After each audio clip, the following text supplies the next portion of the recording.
मेरी शादी हो रही है। मैं तुमसे राब्ता नहीं रख पाऊंगी। मुझे ख्वाब समझ के भूल जाओ। और हाँ, मैं चाहती हूं कि तुम खुद मुझे अपने हाथों से रुखसत करो, बिला किसी जवाज के। मुझे तुम्हारा इश्क देखना है। तुम कहते हो कि तुम मुझे किसी और का होते नहीं देख सकते। समझो, तुम्हारे इश्क का इम्तिहान है। तुम आओगे तो डोली में बैठूंगी, वरना नहीं बैठूंगी। तुम्हें पता है,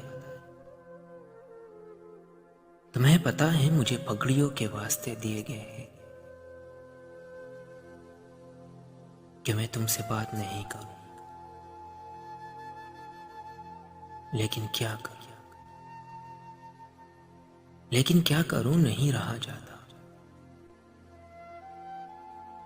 दूसरी तरफ मुसलसल सिसकियों की आवाज आ रही थी।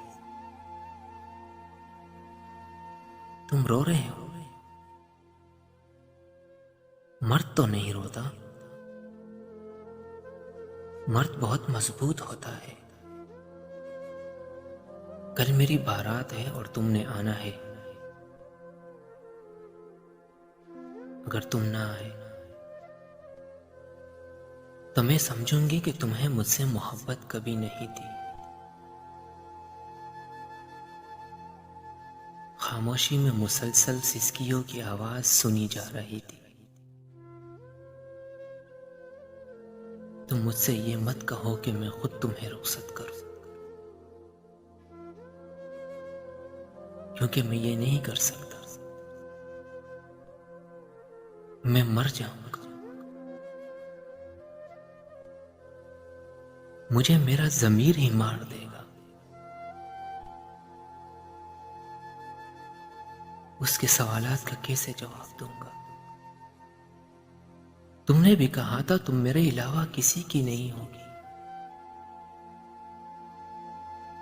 मेरे नाम के साथ जुड़ोगी। फिर आज ऐसा क्यों?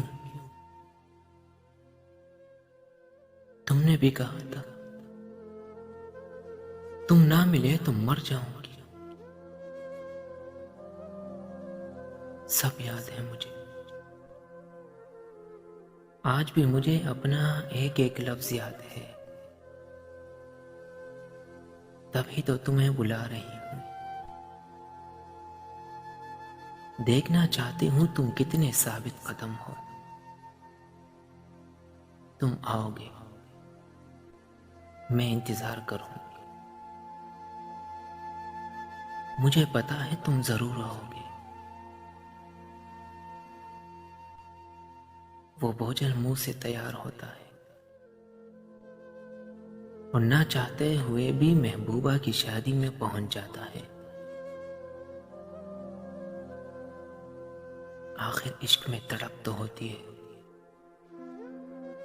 उस वक्त उसकी आंखें मुसलसल उसको ढूंढ रही थी।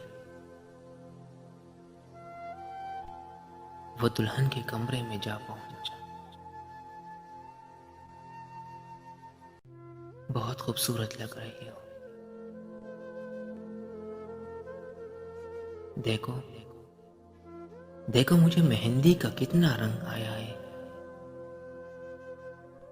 मैं बहुत खुश रहूंगी। मेहंदी बता रही है मुझे, देखो इसमें कितना प्यारा रंग लग रहा है ना। पता है मैं बहुत खुश हूं। मेरी ख्वाहिश तुमने आकर पूरी कर दी। खुश खुश होना किसे कहती हो तुम? तुम खुद से लड़ रही हो। तुम मेरे बगैर खुश नहीं रह सकती, लेकिन मैं खुश हूं। मुझे मोहब्बत से ज्यादा बाप की पकड़ी अजीज है। मैं मर जाऊंगा, प्लीज टिपिकल बातें मत करो। कोई नहीं मरता किसी के लिए। वो जानती थी कि उसने मर जाना है, लेकिन शायद वो उसका जब्त देख रही थी। सुनो, आ तो गए हो, जब निकाह हो तो मेरे करीब रहना, ताकि मेरा इकरार सुन सको। उसके अंदर की रगें बेजान हो चुकी थी। वो रोना चाह रही थी, मगर आंसू नहीं आ रहे थे। मुस्कुराना चाह रही थी, तो लब ही नहीं हिल रहे थे, क्योंकि वो जो कह चुकी थी, शायद उसका अब जिंदा रहना भी मुश्किल था। ए इश्क के जी भर के मुझे आजमा, लेकिन याद रख कि मेरी मौत से पहले मर तुम भी जाओगे। आपका निकाह अहमद वल्द फराज से किया जाता है, क्या आपको कबूल है? मौलवी साहब की आवाज उसकी कानों में गूंज रही थी। वो उसके बिल्कुल बाएं तरफ खड़ा था। जी कबूल है। उसकी आवाज में लड़खड़ाहट महसूस की जा रही थी, लेकिन वो जवाब दे रही थी, क्या आपको कबूल है? मौलवी साहब ने फिर पूछा। कबूल है। उसके कंधे पर आंसू मुसलसल गिर रहे थे, लेकिन वो उसको इग्नोर कर रही थी। क्या आपको कबूल है? मौलवी साहब ने फिर पूछा। खामोशी छा गई। वो खामोश थी, मुसलसल खामोशी। खामोशी पाकर उसकी मां ने उसे झंझोड़ा और वो सोफे पर बैठी जमीन की तरफ गिर गई। जी, उसने कहा। उसके होंठ नहीं हिले, उसके लब सी दिए गए,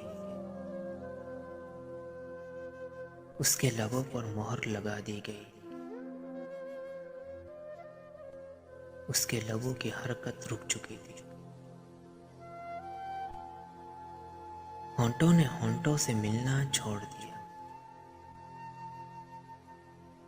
लड़खड़ाहट खत्म हो चुकी थी, और वो भी खत्म हो चुकी थी, और वो भी खत्म हो चुकी थी।